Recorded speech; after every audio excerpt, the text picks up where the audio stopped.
Alhamdulillah wassallallahu wala haula wala quwwata illa billah. Sallallahu wasallam ala Rasulillah wa ala alihi wa sahbihi wa man Rabbi shrah li sadri wa yassir li amri wahlul 'uqdatam min lisani yafqahu qawli. Amma ba'du. Bapak Ibu yang dirahmati Allah, alhamdulillah puji syukur kita haturkan kehadirat Allah atas limpahan nikmat yang kita terima, wabil khusus iman Islam yang harus selalu kita jaga, dan penjagaan yang terbaik di atas takwa, dan takwa yang terbaik di atas ilmu, dan ilmu didapatkan dari majelis ilmu yang disampaikan di dalamnya Quran dan dipelajari isinya serta disampaikan sabda Nabi Muhammad SAW.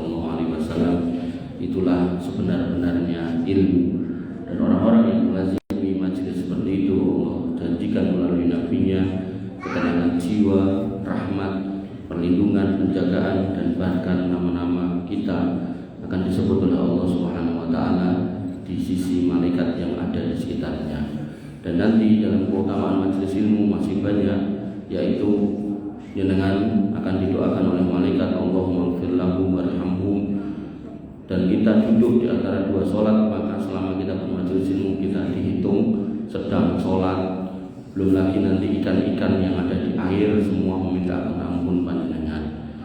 Makanya majelis ilmu itu sebenarnya perkara yang ringan, tapi orang yang paham hikmahnya. Adapun orang yang paham akan senang untuk duduk di majelis ilmu. Makanya Nabi SAW menyebut majelis ilmu itu sebagai raudun min riyadil jinan, aman dari taman-taman surga. Dan Nabi berpesan, kalau engkau melihatnya maka bergabunglah. Bapak Ibu yang dirahmati oleh Allah Subhanahu wa taala, tema kita Minhajul Muslim, tapi dalam rangka hari yang tinggal beberapa hari, yaitu hari Tasyrik, kita membahas hari Tasyrik ya, agar kemudian panjenengan punya ilmu yang melekat. Jadi pembahasan di saat momennya itu salah satu sebab ilmu itu akan nempel. Bapak Ibu yang dirahmati oleh Allah Subhanahu wa taala, hari Tasyrik. Apa arti hari Tasyrik?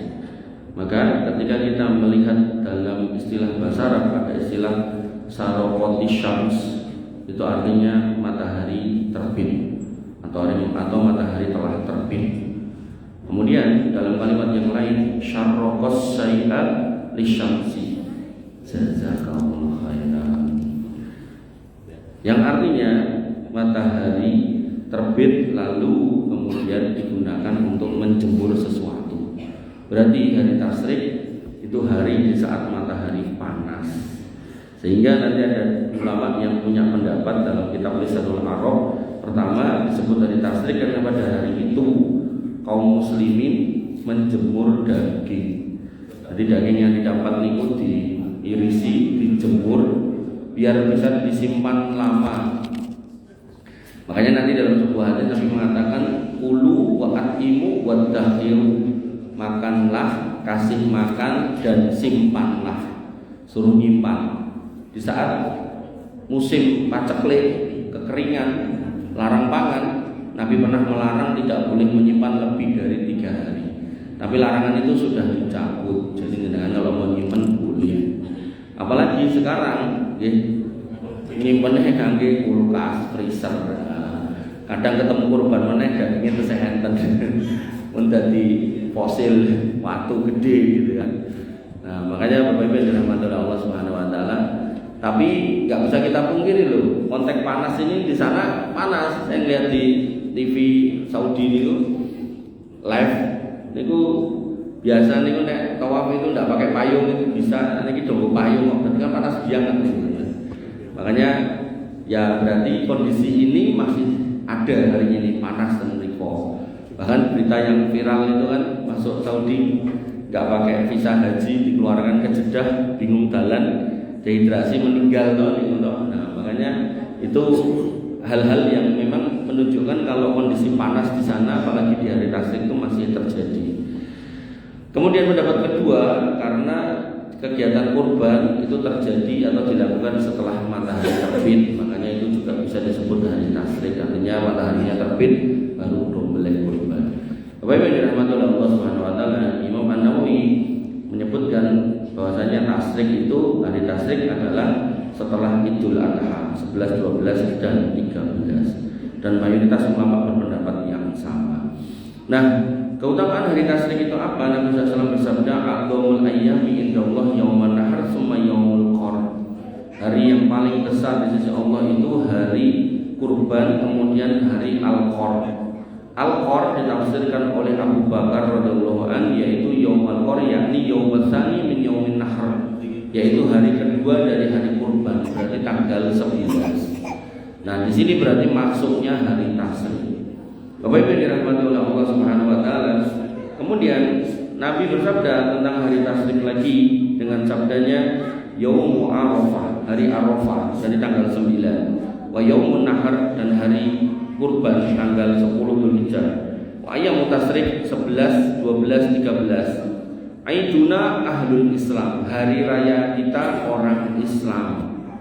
Nah, kita selama ini tahunya hari raya itu namun Idul Fitri, Idul Adha. Hadis ini menunjukkan hari raya itu Idul Fitri, kemudian Arafah, kemudian Idul Adha, hari tasyrik 1, 11, 12, 13. Dan orang Islam dalam hari raya itu enggak mulu-mulu. Apa kata Nabi? Wahia ayyamul akli wa surbin. Hari kamu makan dan minum udah. Nggak perlu nyewa son goreng, nggak perlu nyewa ledek juga nggak perlu gitu loh. Makanya ketika dengan hari ini ajeng nikah ke putrane, saran saya udah nggak usah nyewa ledek, buat duit.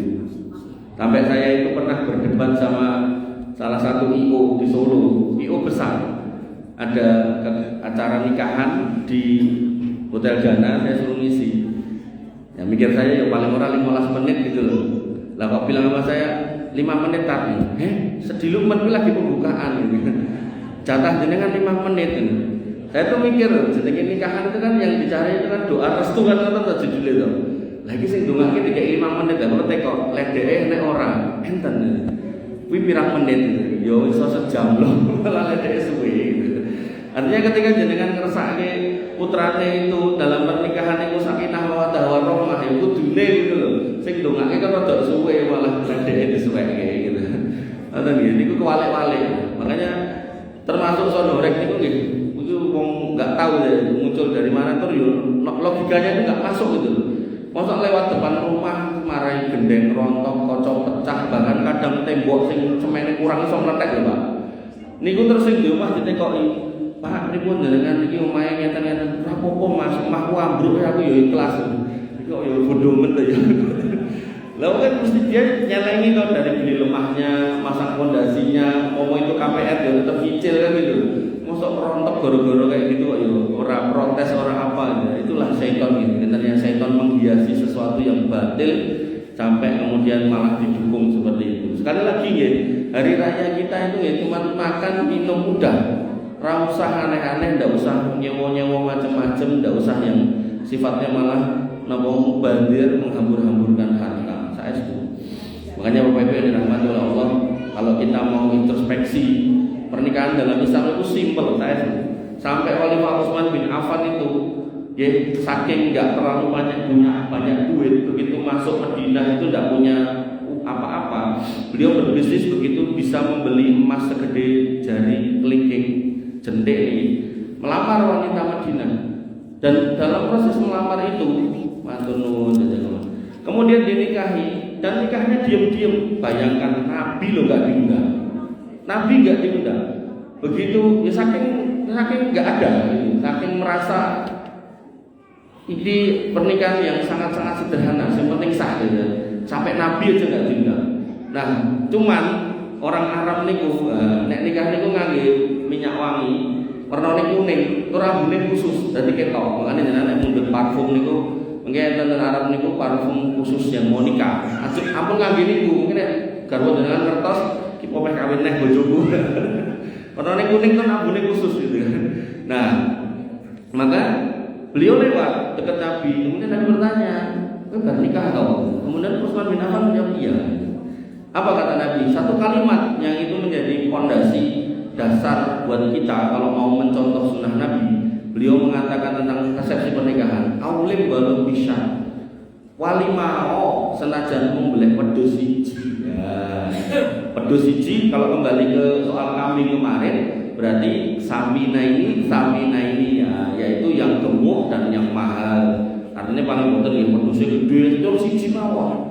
Sehingga niku dibeleh, nah, diundanglah tetangganya, saudaranya. Niku pun sederhana, pun alhamdulillah. Artinya nggak perlu sondorek, ledek segala macam, nggak perlu. Karena Nabi yang menyatakan bahwasanya hari raya kita itu ya makan dan minum, pesta kita itu ya makan dan minum. Ya enten pengawasannya ya alhamdulillah. Ini nggih boten sah suwe-suwe ini. Terus nek ora suwe juga jangan kemudian luwih suwe timbang ledeke, apa luwih suwe ledeke timbang state kan ngoten to.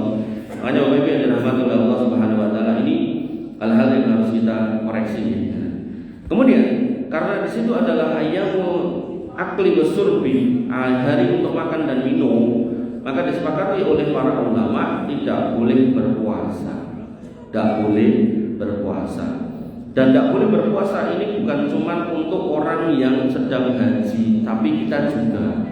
Ibnu Rajab Al-Hambali berkata, wa innaman nuhiya an siyami ayyami tasrik li annaha a'yadul lil muslimina ma'a yaumin nahar. Dan bahwasanya dilarang kita untuk berpuasa pada hari tasrik karena itu hari raya kaum muslimin di mana membersamai setelah hari Idul Kurban. Fala tusamu bimina wala ghairiha inda jumhuril ulama. Dan yang tidak boleh puasa itu ya mereka yang di Mina, juga mereka yang di luar Saudi dalam hal ini kita. Makanya tidak boleh berpuasa. Bapak Ibu yang dirahmati oleh Allah Subhanahu wa taala. Lalu apa amalan terbaik ketika hari tasrik? Yang pertama yaitu memperbanyak zikir. Allah Subhanahu wa taala berfirman, "Wadzurullaha fi ayyamin ma'dudat." Dan banyak-banyaklah mengingat Allah di hari-hari ma'dudat yang terbilang. Ibnu Abbas dan yang lainnya berpendapat itu hari tasrik. Ayat yang lain pada Quran surat Al-Hajj ayat 28, liyashhadu manafi'a lahum wa yadhkuru smallahi fi ayyamin ma'lumat. Kalau tadi ayyamin ma'dudat, niki ayyamin ma'lumat, yaitu agar mereka menyaksikan berbagai manfaat untuk mereka dan agar mereka menyebut nama Allah pada hari-hari yang telah ditentukan. Jadi hari-hari yang ditentukan itu kita diminta untuk banyak berzikir. Bapak Ibu yang dirahmati oleh Allah Subhanahu wa taala. Nah, bentuk zikirnya seperti apa? Yang pertama itu adalah yang kita biasa sebut takbiran. Takbiran itu ada takbir muqayyad, ada takbir mutlak. Takbir muqayyad artinya yang terikat. Itu takbir yang tertentu yang dibacakan oleh imam sholat setelah istighfar 3 kali dan berdoa Allahumma antas salam wa minkas salam tabaraka rabbana ya dzal jalali wal ikram. Setelah niku takbiran. Nah, takbirane nggih minimal ping 3 lah gitu. Nah, jenengan sebagai jamaahnya mengikuti menirukan. Ngoten. Itu dilakukan setiap sholat 5 waktu sampai tasrik hari terakhir di sholat asar. Karena nanti maghrib niku pun berarti pun tanggal 14. Niku minimal nggih 3 niku wau. Tapi nek misal mriki ajeng pokoke asar takbiran nganti 5 menit sadurunge maghrib nggih monggo. Itu pilihan enggak apa-apa. Niku takbir muqayyad. Nah, dan takbirannya lafadznya niku memang ada 2 versi. Bedanya di soal penyebutan Allahu Akbar. Yang Allahu Akbarnya 2 itu madhab Hambali dan Hanafi. Nah, yang takbirnya Allahu Akbarnya 3 itu madhab Maliki dan Syafi'i. Maka niku nggih monggo dijadikan apa istilahnya perdebatan. Loro entuk 3 enggak apa-apa. Ngoten mawon. Nah, Bapak Ibu yang dirahmati oleh Allah Subhanahu wa taala, dan ulama salaf atau praktek pendahulu kita dulu yang sholih itu yang melakukan itu banyak nih. Ada Umar bin Khattab, Ali bin Abi Thalib, Ibnu Abbas, Ibnu Mas'ud. Nah, praktek Umar bin Khattab disebutkan dalam riwayat Ibnu Abi Syaibah Al-Baihaqi yang disahihkan oleh Syalbani, dikatakan annahu kana yukabbiru min sholatil ghadati yaum Arafah ila sholatid duhri min akhir ayyamit tasrik. Bahwasanya Umar dulu bertakbir setelah sholat subuh tanggal 9 Dzulhijjah sampai setelah duhur tanggal 13 Dzulhijjah. Jadi prakteknya Umar bin Khattab itu malah disi, boten ke tanggal 10 malah tanggal 9, terus terakhirnya tanggal 13 di sholat duhur boten sholat asar.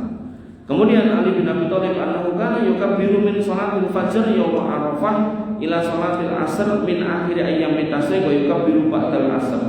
Bahwasanya Ali bin Abi Thalib itu bertakbir setelah sholat subuh pada tanggal 9 Dzulhijjah atau hari Arafah sampai tanggal 13 sholat asar, dan Ali juga bertakbir setelah asar. Jadi bar sholat itu beliau takbiran bareng rampung, jamaah bubar takbiran mulai sampai terserah beliau. Ini juga dari riwayat Ibnu Abi Syaibah dan Al-Baihaqi. Kemudian Ibnu Abbas annahu kana yukabbiru min sholatil fajri yaum Arafah ila akhir ayyamit tasyrik la yukabbiru fil maghrib. Bahwasanya Ibnu Abbas bertakbir setelah sholat subuh pada tanggal 9 Dzulhijjah berarti hari Arafah sampai tanggal 13 Dzulhijjah, dan ia tidak bertakbir setelah maghrib, berarti patokannya pokoknya sampai maghrib sudah ada. Kemudian Ibnu Mas'ud juga yukabbiru min sholati subhi yaum Arafah, mulai bertakbir pada sholat subuh hari Arafah ila sholatil asr sampai sholat asar min akhiri ayyamit tasyrik, sampai hari terakhir dari tasyrik. Artinya kalau tanggal 10 kemarin ini jatuh di Jumat, berarti 11-nya di Sabtu, kemudian 12-nya Ahad, 13-nya Senin, berarti sampai besok asar atau sampai besok anggaplah 1 atau 2 menit sebelum adzan maghrib masih boleh takbiran. Bapak Ibu yang dirahmati oleh Allah Subhanahu wa taala, niku takbir muqayyad. Lah takbir mutlak niku bebas dengan kalih motoran, misal ajeng ten pundi ngoten tendalan Allahu Akbar misal. Ajeng macul karo macul Allahu Akbar nggih hamsal. Mungkin sing jahit karo jahit ya Allah, kalau dodolan nggih dodolan. Apa perlu bengok-bengok mboten? Membuat hati kita tambah lembut, ya, itu sudah cukup, nggak usah bengok-bengok. Dan kalau diajak ngomong tiang, ya, dilereni riyen, Allahu Akbar, dijak ngomong Allahu Akbar, ya ngomongnya bingung nih malah jawabannya waktu takbiran. Bapak Ibu yang dirahmati oleh Allah Subhanahu Wa Taala, niku yang pertama banyak-banyak berzikir yang utama takbiran itu. Nah yang kedua, mengingat Allah. Berikutnya yang kedua adalah menyembelih kurban. Artinya apa? Orang yang kemudian tanggal 10 barangkali tidak punya duit, tanggal 11 barangkali belum ada juga, kok ndelalah invoice-nya cair tanggal 12 atau 13, maka sumogo masih ada kesempatan. Makanya Abu Hatim, seorang ulama pada zamannya, niku muter Pak golek utangan. Begitu utangannya ento, nuntun onto. Sahabatnya Abu Sufyan As-Sauri mendengar, ditemoni, aku mau prunung kowe golek utangan. Saiki kok malah kowe nuntun unta. Berarti kan untamu unta utangan. Lah ngopo kok dadak ngutang? Karena beliau mungkin berpendapat memang enggak duit-duit ya enggak usah. Tapi Abu Hatim punya pendapat lain. Apa kata Abu Hatim? Kurban itu waktunya tertentu 10, 11, 13. Dan di dalamnya Allah mengatakan fiha khair, ada banyak kebaikan. Makanya nek aku jadi iso ngutang, ya tentu syaratnya punya jangan gue bayar ya. Kalau utang itu pelecet tadi bayar ya ampun gitu. Maka karena ada jangan dia nyari utangan dan dia nggak mau ketinggalan, karena kalau 4 hari ini lewat ya sudah nggak bisa. Disembelih hari 14 sudah bukan kurban namanya. Nah termasuk keutamaannya disebutkan dalam riwayat Imam Tirmidzi, Ibnu Majah, orang-orang yang berkurban itu akan mendapatkan kebaikan dari binatang kurban berupa apa? Bulunya, kukunya, tanduknya, darahnya akan menjadi saksi di hari kiamat bahwasanya jenengan orang-orang yang beriman dan bertakwa. Ayo jar sinten sing nate ngitung kulune dhewe. Pak Pur nate ngitung kulu piyambak. Dereng nate lho. Kulune dhewe sing ora patek akeh wong tau ngitung kok meneh kulune wedhus, kulune sapi gitu. Kurang gawe ya sing nganti ngitung. Mun kersane malaikat sing ngitung. Makanya Bapak Ibu rahmat oleh Allah, Abu Hatim melihat itu keutamaan besar. Makanya enggak mau terlewat itu sak utang gitu. Terus utangnya mboten gitu wedhus, tuku unta dhewean. Makanya kalau memang punya jagan gitu, masih ada tanggal 12 sekarang ini dan 13 besok. Semoga. Dan kemudian Nabi SAW mengkonfirmasi kullu ayyamit tasyrik dzabhun. Hari tasyrik itu semuanya hari untuk menyembelih. Nanti menyembelih di 11, 12, 13 itu masih boleh. Kayak kemarin hari Sabtu kemarin, kalau medal itu ada beberapa masjid itu yang masih motong gitu kan. Termasuk di mana itu namanya Masjid Al-Wusta Muhammadiyah itu Mangkunegaran itu malah Sabtu malam itu masih 2 ekor sapi hidup belum diapa-apakan, berarti mungkin tadi diselesaikan.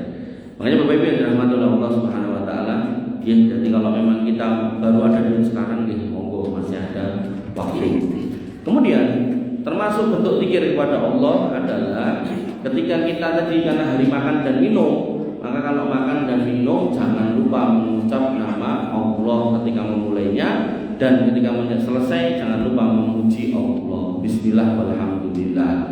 Nabi SAW bersabda, Inna Allah azza wa jalla yardu 'anil abdi ay yaqulal aqlah wa yahmadahu 'alaiha wa yashrab basarbah wa yahmadahu 'alaiha. Allah Subhanahu wa taala itu ridho sama hamba kapan?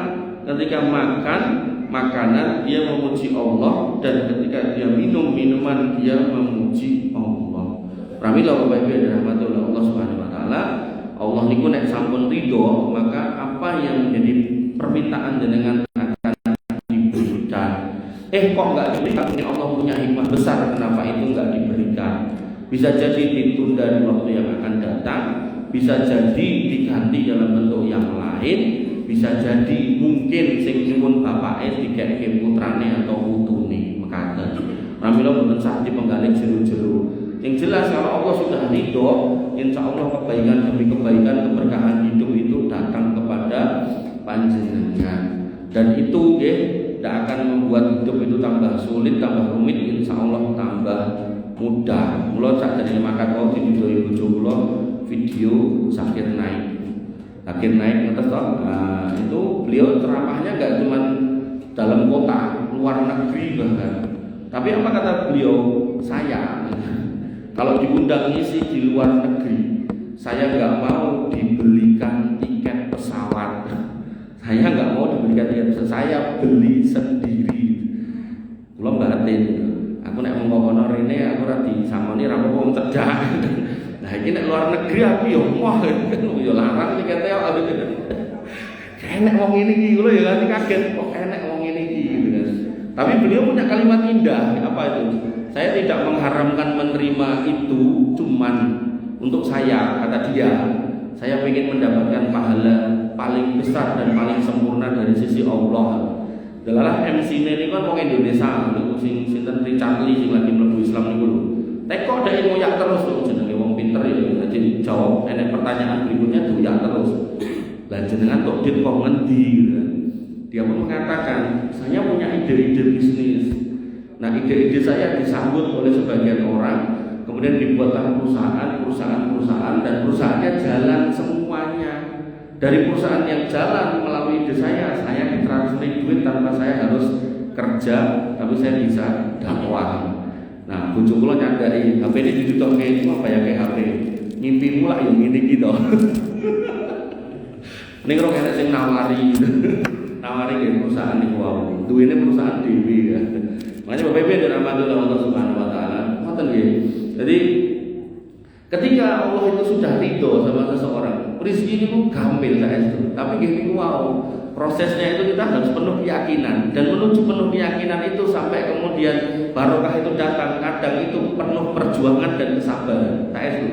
Makanya orang-orang dari bank ribawi itu nek tobat itu biasanya dicoba nek ra omahe kobongan, mungkin mobil hilang, mungkin nopo macam-macam. Nggak nopo mawon wis.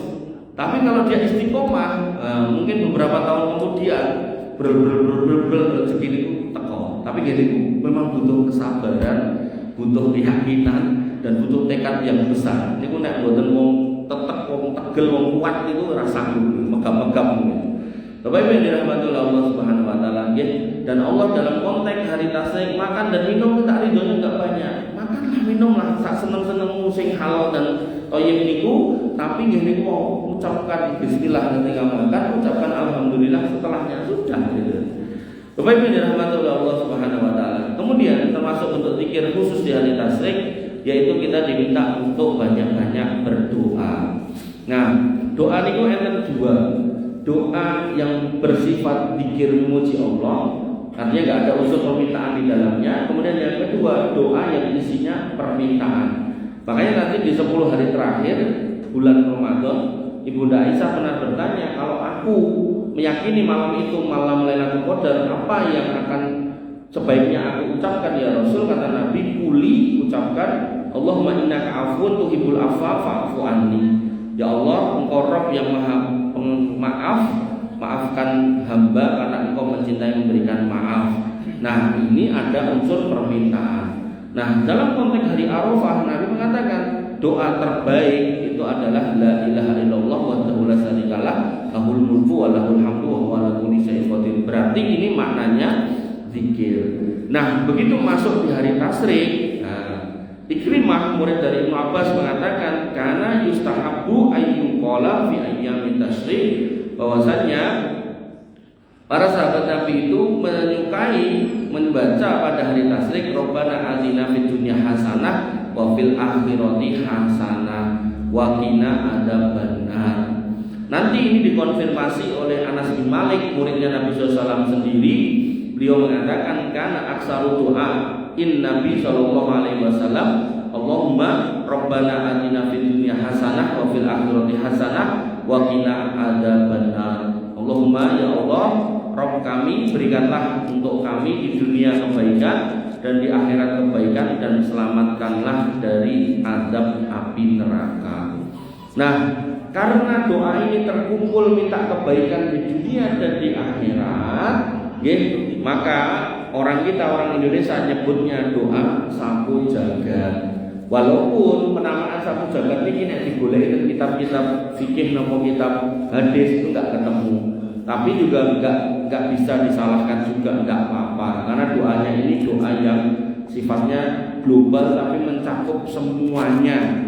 Makanya nanti Syekh Abdul Razak Al-Badr itu menasihati ketika momen-momen terbaik dengan diminta untuk berdoa sesuai kebutuhan. Ketika punya masalah dengan putranya, doa untuk putranya, Rabbi habli minas sholihin.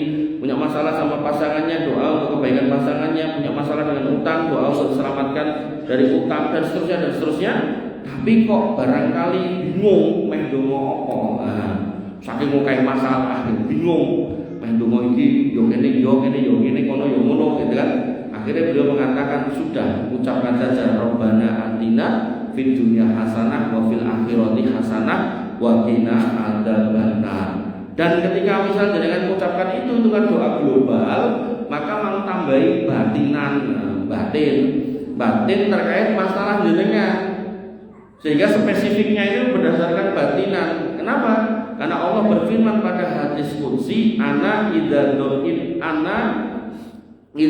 abdi bi, aku akan sesuai dengan prasangka hambaku. Jadi jenengan kan batin sing apik-apik. Maksudnya pripun? Berarti dengan donga Rabbana atina fid dunya hasanah wa fil akhirati hasanah. Ning jenengan batin, ya Allah, iki aku di masalah, gadah masalah kali putra kula nyuwun niki putra kula dadoske salih dalam batinan jenengan. Ya berarti konteks Rabbana atina fid dunya hasanah niku secara global ya, secara khusus untuk memperbaiki putra jenengan iya mengatakan. Bapak Ibu yang dirahmati oleh Allah Subhanahu wa taala, banyak-banyak berdoa. Kemudian terkait dengan doa-doa yang lain itu juga disebutkan dalam banyak riwayat. Ziyad Al-Jassas meriwayatkan dari Abu Kinanah Al-Quraisy bahasanya beliau mendengar Abu Musa Al-Asy'ari berceramah dalam khutbahnya ketika Idul Adha. Beliau mengatakan, ba'da yaumin nahar salasatu ayyamil ladzi dzakarallahu al-ayyamul ma'dudat la yuraddu fihi ad-du'a. Kata Abu Musa Al-Asy'ari pada khutbah Idul Adha, setelah Idul Adha ini ada 3 hari di mana Allah menyebutnya sebagai ayyamu ma'dudat. Tadi juga disebut sebagai ayyamu ma'lumat, hari-hari yang dimaklumkan. Di mana doa pada hari ini tidak akan ditolak. Falfar'u rahbatakum ilallahi azza wa jalla. Maka tinggikan, naikkan, perbesar harapanmu kepada Allah Subhanahu wa taala. Naikkan semua prasangka-prasangka positif Anda kepada Allah Subhanahu wa taala. Jangan memprasangkai yang jelek-jelek tapi prasangka yang baik-baik, berikan semua doa-doa terbaik dengan untuk Allah Subhanahu wa taala, maka insya Allah Allah akan menjawabnya. Bapak Ibu yang dirahmati oleh Allah Subhanahu wa taala.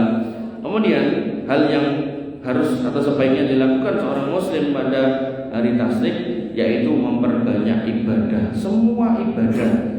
Dan mau mengucapkan, mencontohkan apapun, Quran, baca Quran monggo, pengawasan monggo, kemudian sholat sunnah monggo, tahajud monggo, sedekah, infak monggo, silakan. Bahkan tadi saya bilang kalau memang baru ada duit kurban gitu monggo, yang sudah kurban mau kurban lagi gitu monggo. Kemarin udah kurban, tiba-tiba ada sing ngeterin duit nopo gitu kan, duit gusuran apa duit nopo gitu kan, kurban meleh gitu nopo. Wah nek ngono kok aku repot dadak beder langsung dikeke urip teng panti asuhan putih gitu nopo. Tukoke terke nggo magleh niki dinone kantun sakniki kali sesuk. Ampun antek sesuk eneh. Pun dibeleh ser pun alhamdulillah tinggal lunga. Jadi jenengan memberikan utuh enggak harus kemudian aku njaluk sampile kamatine enggak harus dikeke utuh ngoten mboten napa-napa nggih. Bapak Ibu yang dirahmati oleh Allah Subhanahu wa taala, apapun yang mampu dan bisa jenengan kerjakan pada hari tasyrik itu dilakukan sebaik-baiknya. Kenapa? Tadi hadisnya sudah disebutkan dari surat Abu Dawud, inna a'dhamal ayyami indallahi tabaraka wa ta'ala yaumul nahar summa yaumul qar. Sesungguhnya hari yang paling mulia. Berarti kalau namanya paling mulia itu berarti di situ ada kebaikan yang banyak, yaitu hari kurban dan hari qar, yaitu hari tasyrik. Bapak Ibu yang dirahmati oleh Allah Subhanahu wa taala, dalil yang mendukung berikutnya yaitu dalil dari Ibnu Abbas, "Ma min ayyamil al-amal shalih fiha ahabbu ila Allah min hadhil ayyamil asr."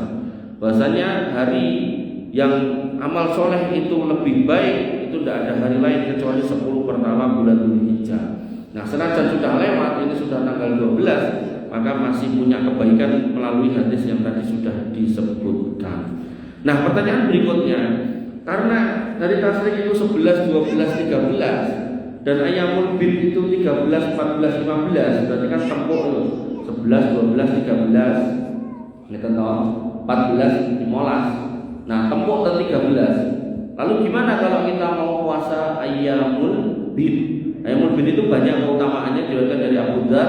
Nabi SAW pernah berpesan, ya Abu Dzar, wahai Abu Dzar, idza sumta fi syahri salasa ayyam, kalau engkau puasa 3 hari setiap bulan, fasum salasa asara wa arba'a asara wa khamsa asara, maka puasalah di 13, 14 dan 15. Itu yang disebut ayyamul bid. Ayyamul bid itu artinya hari-hari putih. Hari-hari putih ini nek wong Jawa kadang menerjemahkan poso putih, mangane sego putih, baju putih, susu putih, terus masih putih-putih. Nah, niku mboten ngoten nggih. Bener gimana? Ayyamul bid itu 13, 14, 15 karena pada 3 hari ini bulan menuju sempurna. Padang bulan, padangnya kaya rino. Rino niku napa? Awan. Awan niku nek sing resik mboten sing peteng nggih. Niku resik ngoten niku. Nah, putih-putih ngoten. Makanya disebutkan bahwasanya padangnya kaya rino, berarti itu tanggal 13, 14, 15. Nah, 13-nya ini jatuh di hari tasyrik. Gimana kita settingan puasanya? Maka dijelaskan oleh Imam An-Nawawi. Beliau mengatakan bab tahrim shaum ayyam tasyrik wa bayanu annaha ayyamu aqlin wa surbin wa dzikrillah azza wa jalla, dalam bab haramnya puasa di hari tasyrik dan penjelasan bahwa hari tasyrik adalah hari makan dan minum serta banyak berzikir kepada Allah. Beliau mengatakan ya sebentar, kalau cari dulu. Wasabbat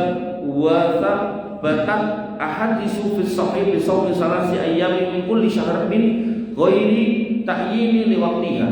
Jadi puasa sunnah 3 hari setiap bulan itu ada 2 hadis. Hadis yang pertama memang disebutkan 13, 14, 15. Hadis yang lain disebutkan puasa 3 hari setiap bulan tanpa disebutkan tanggalnya. Ada 2 hadis. Dan ini kalau ditempukkan ini enggak bertentangan. Artinya kalau jenengan mengambil 13, 14, 15, ini sudah memenuhi yang ini. Nek jenengan merujuk di sini, jenengan ngambil tanggal yang lain, misal 17, 18, 19, ini juga enggak menyalahi yang ini. Nah, Bapak Ibu yang dirahmati oleh Allah Subhanahu wa taala, Imam Nawawi berkata, ada hadis sahih yang menyebutkan adanya puasa 3 hari dalam sebulan yang tidak ditentukan tanggal-tanggalnya atau harinya, bebas. Wa dhahiruha annahu mata somaha husilat al-fadilah, sehingga dohir hadis itu menunjukkan kalau kita berpuasa 3 hari dalam tiap bulan tanggal berapapun, maka kita akan mendapatkan keutamaan. Wa thabata fi sahih Muslim an Ma'adah al-Adawiyah, dan didukung lagi dalil dari Ma'adah al-Adawiyah yang tertulis di dalam sahih Muslim, annaha sa'alat Aisyah, bahwasanya beliau bertanya kepada Ibunda Aisyah, akana Rasulullah sallallahu alaihi wasallam yasumu min kulli sahri salasa ayyam, apakah Nabi SAW berpuasa setiap bulan itu 3 hari? Qalat, Ibunda mengatakan, na'am, iya. Qalat, maka Ma'adah pun bertanya lagi, qultu, aku bertanya kepada beliau, min ayyi ayyami syahr, hari yang mana aja? Qalat, Ibunda Aisyah mengatakan, maka yubali min ayyi ayyami syahri kana yasum, maka beliau tidak memerintahkan tanggal berapa, memperhatikan tanggal berapa beliau berpuasa. Ini menjadi dalil adanya puasa 3 hari di setiap bulan tanpa ditentukan tanggalnya. Walaupun nanti dalam bab puasa yang lebih itu 13, 14, 15. Nah, sehingga dirumuskan oleh Syekh Abdullah Al-Jibrin bahwasanya beliau berkata, ya juzu dzalika walakin yabda'uha minal yaumir rabi' asara ila sadis asara. Ketika jenengan di bulan Dzulhijjah jenengan mau puasa ayyamul bid, maka jangan mulai di 13, mulailah di 14, 15, nah sampai 16, 14, 15 dalam rangka memenuhi hadis ayyamul bid. 13 tidak kita lakukan karena ada larangan puasa di hari tasyrik. Kita tambahkan di 16 karena hadis yang menyatakan bolehnya puasa 3 hari di bulan, setiap bulan tanpa ditentukan harinya. Beliau memberikan solusi seperti itu. Wala yasumu ats-tsalisa asyara li'annahu min ayyami tasyrik, dan kalian tidak boleh berpuasa di tanggal 13 karena itu masih masuk hari tasyrik. Alladzi ja'a fil hadis, yang datang hadis menjelaskan annaha ayyamu aqlin wa surbin, tanggal 13 itu adalah hari di mana kita itu diperintahkan makan dan minum. Wallahu ta'ala alam. Intinya ini hari tasyrik, kita utamakan untuk berzikir kepada Allah. Berzikir yang paling utama adalah takbiran. Takbiran yang paling utama juga bisa kita kerjakan adalah ketika ba'da sholat, dipimpin oleh pak imamnya, gitu kan. Kemudian setelahnya dengan bisa lakukan takbir mutlak dimanapun dengan berada, selama tidak di tempat-tempat yang dilarang atau kamar mandi, WC dan seterusnya. Maka dengan bisa takbiran di jalan, di kendaraan, di safar, atau kemudian di sawah, di tempat-tempat dengan kerja, dan nggak harus berteriak-teriak, di batin roto bersuara dikit itu juga nggak apa-apa, atau sambil jalan-jalan itu sambil takbiran juga nggak apa-apa, sampai hari tasyrik terakhir tanggal 13, gampangnya beberapa menit sebelum adzan maghrib. Kalau sudah adzan maghrib berarti sudah masuk tanggal ke-14. Buat pilih mengatakan Bapak Ibu yang dirahmati oleh Allah, yang bisa saya sampaikan, kurang lebihnya saya mohon